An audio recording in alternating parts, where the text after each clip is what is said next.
Okay,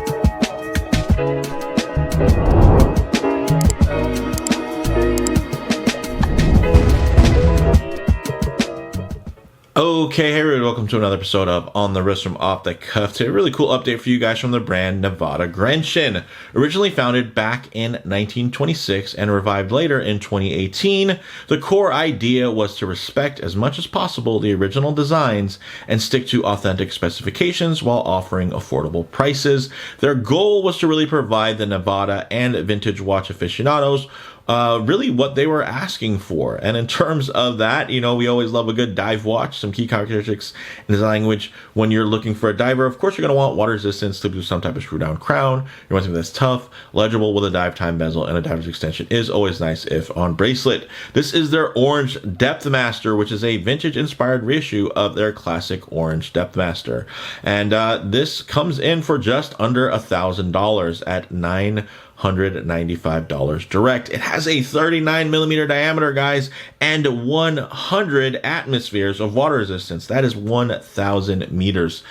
So this thing is serious, even though it has a retro aesthetic. It also is retro back to a time when getting deeper and going deeper was really, something that brands were typically just working to one-up each other on. So while you might think of this as a smaller take on something like a popular Panerai cushion case, you can't call it a baby Panerai because it's way too mature in terms of its level of refinement and its level of capability. So if anything, maybe you can call it a mini Panerai. And yeah, I think that is, a bit more of a loving term that a lot of enthusiasts who've seen this case, who've experienced the vintage examples close up, as well as these new modern reissues. So with all that said, a big shout out to Nivada Grenchen for sending this piece in for me to share with you all. And with that said, let's go ahead, zoom the camera out, get this piece in hand, and take a closer look. Okay, guys, first off, this piece is not huge. It is actually borderline mid-size. Now, I know you're thinking 39 millimeters is actually pretty regular size, but because of the way that this case wears, because of that more squared off shape and the more minimalistic lugs that do stick out a little bit, right? It only comes out to 47 millimeters lug to lug, but the design of the lugs and the proportions of the lugs, as well as the smaller dial opening with the thicker bezel, all work together to make this piece wear a lot smaller. So if you do have a smaller wrist, I will say do not be, don't be shy around this piece. I think you're really going to like the way that this works. If you have a larger wrist, this might be a little bit too small for you. Now, I do have it on this provided leather strap, which I think looks great. Personally, I do love the idea that they do have two different bracelet options. One, their iconic beads of rice, as well as a flat link style bracelet. Unfortunately, those weren't available to sample at this time, but I have to say that on this leather strap, it definitely dials more into that kind of Panerai style of vibe of, again, that cushion case on a nice clean leather strap, which I think makes these look a little bit more casual while still having that nice purposeful retro aesthetic to them.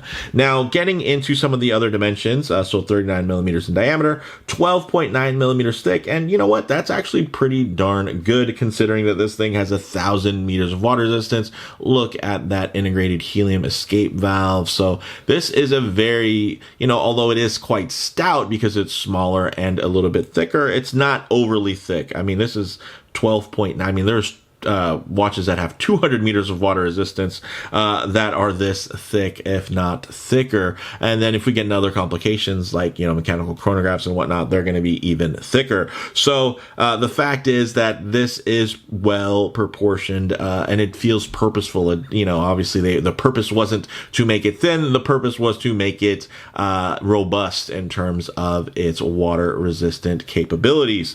Getting into the crystal, guys, you guys guys can see, it's a very clean single dome. I can tell it's a single dome because when I get it just at the harshest angles, there's a bit of distortion. So that would mean that the outer dome is there, but then the underside is going to be a flat crystal, which is going to cause that distortion. But I will say, when you're not in that zone of just boom right there where you start to get that hint of distortion, it's still very, very legible, so I don't think it causes any issues. Of course, if they were to use a flat crystal, they will probably be able to make it just a little bit ultimately thinner, but I do like that little rolled edge on the crystal there in terms of just that overall aesthetic. I think it fits, obviously, the rounded curvature of those lugs. Oh, look at the beautiful transition there between brushed and high polished.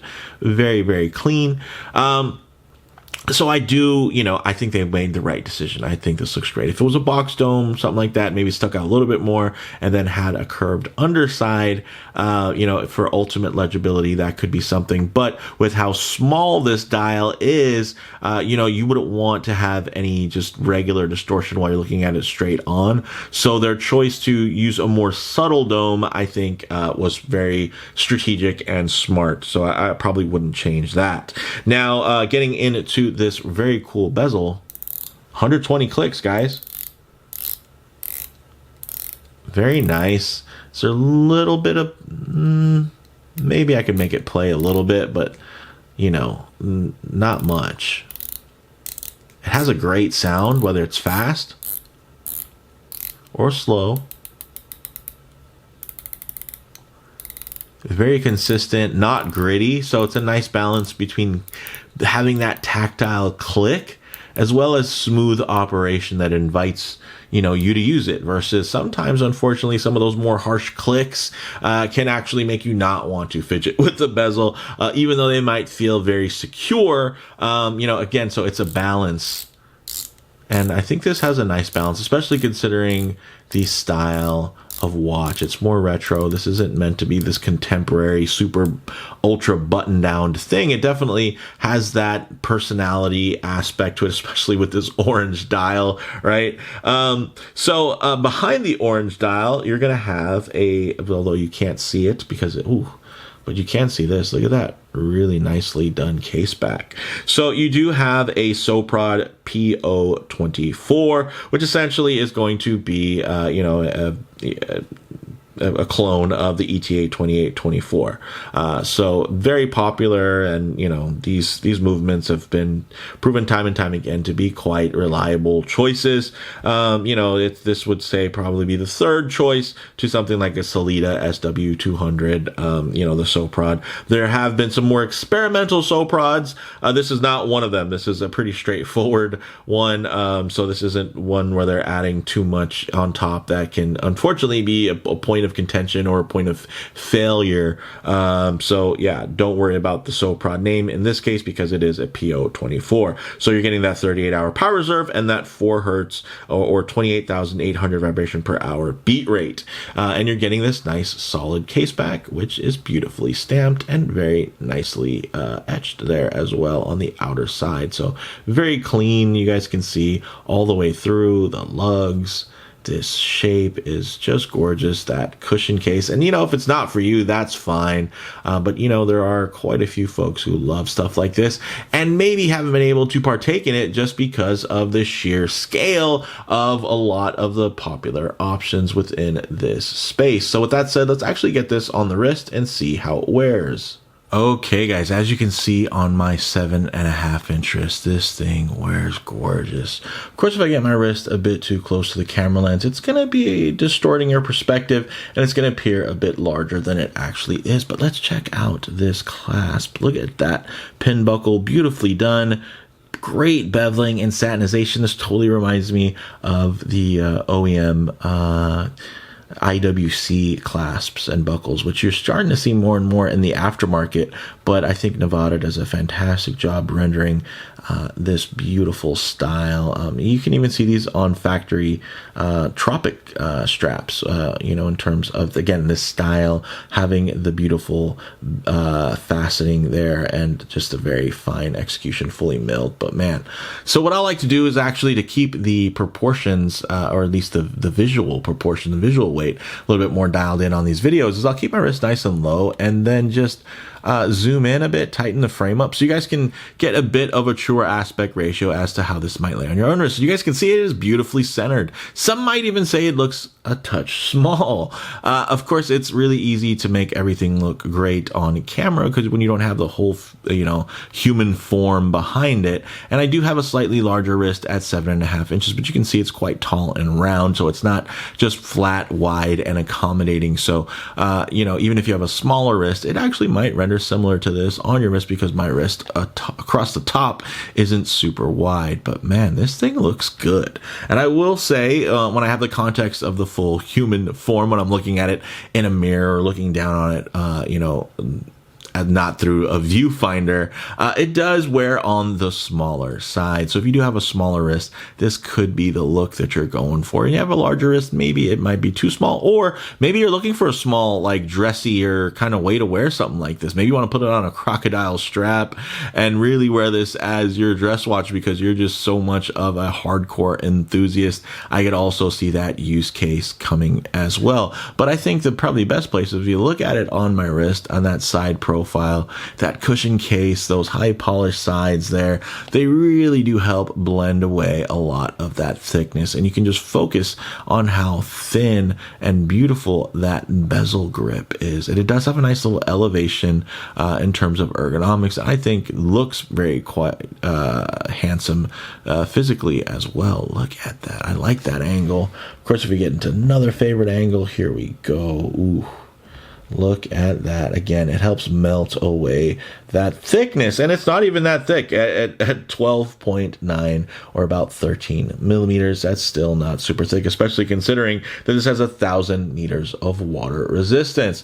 But I know that can be a big, concern for a lot of folks, especially folks who may have been turned away or turned off by this cushion case style. So again, you're getting the beautiful cushion case, and it's in a way that is actually makes sense because it does have 1,000 meters of water resistance. It's okay for it to have this shape and not be ultimately super thin wearing because of its use case and its theme, and I dig that. So with that said, let's actually get it off the wrist, set up for some Lume shots, low light transition, and closing thoughts. Okay, let's go ahead and hit the lights here. Ooh, as you guys can see, potent Lume. So very nice execution on this Lume here, guys. I'm gonna leave it dark for a little bit because I'm just impressed, right? The nice thing is you're also getting that lumed lollipop seconds hand, so you're gonna be compliant from that perspective. So you're always able to recognize that your watch is running. And but one thing I always like to work in is a bit of a low light transition because you're not always gonna be out in the middle of a field enjoying direct sunlight. A lot of times you're gonna find yourself coming in at buildings, walking underneath overhangs, or just hanging out underneath the shade of a tree. So it's nice to see what these colors, textures, and finishes render like in less than optimal lighting. And man, do I wish I had the bracelet, whether it be the beads of rice or the flat link, to really accentuate this piece. But I will say that at least now we can focus on this gorgeously done cushion case. Check that out. And you know what? That is really legible. Check, even coming off of the orange, as you're getting a little bit of day lume there, still beautiful contrast. And of course, that 12 o'clock pip there on the bezel is very sharp. Very nice. Maybe during full light, it can kind of wash out, and maybe you can't find it as quite as easy. It'd be nice if it had like a red triangle outline or something like that, or maybe just a black outline or something, just to kind of give it a little bit more pop coming off of that brushed steel face. But again, it does the job and integrates and kind of disappears really well when you're not looking for it, which is nice. And man, I'm digging this, guys. That matte orange dial looks great. No date, very balanced. The painted hands give a nice amount of contrast. So very, very cool. This Super Luminova compound looks great. More of an ivory tone, not too orange or yellowy. So I think it just looks still quite nice. as you look at it. And look at the brushed surface on that bezel, just playing with the light, looks really great. Even that leather strap, which I forgot to mention, does taper down beautifully to about 16 millimeters. So that's nice, 4 millimeter taper from 20. Also, you do have some just really handsome lugs, man. You know, again, even though the lug to lug is 47 millimeters, which might be longer, and, you know, it's not ultra long, it's not over 50, but, you know, again, if you have a smaller wrist, you might be a little concerned. But I will say, as you guys saw, it wears really beautifully. So with that said, let's actually get the lights back on here and talk about some closing thoughts. On the wrist, guys, this wears impressively compact considering the 1,000-meter depth capabilities. It's great for smaller wrists while not being undersized for my larger than average 7.5-inch wrist. In terms of model variants, it's available on various straps and steel bracelet options. Definitely check the site links in the description for details. In terms of comparable models, guys, while many retro revival divers focus on mid-century big crown skin diver stylings, it's nice to see this semi-funky cushion-cased deep diver brought back into the market. Bottom line, guys, if you've always enjoyed the Panerai aesthetic, but for whatever reason haven't been able to connect with one due to the size or the odd value proposition, considering the movement choices that can be somewhat questionable on some of these higher dollar Panerais, I think the Depthmaster might be just the capable and compact retro diver you've been looking for. But let me know what you all think down in the comments below. If you like the video, please do a like, and if you haven't already, please subscribe for more content just like this. Thanks, guys.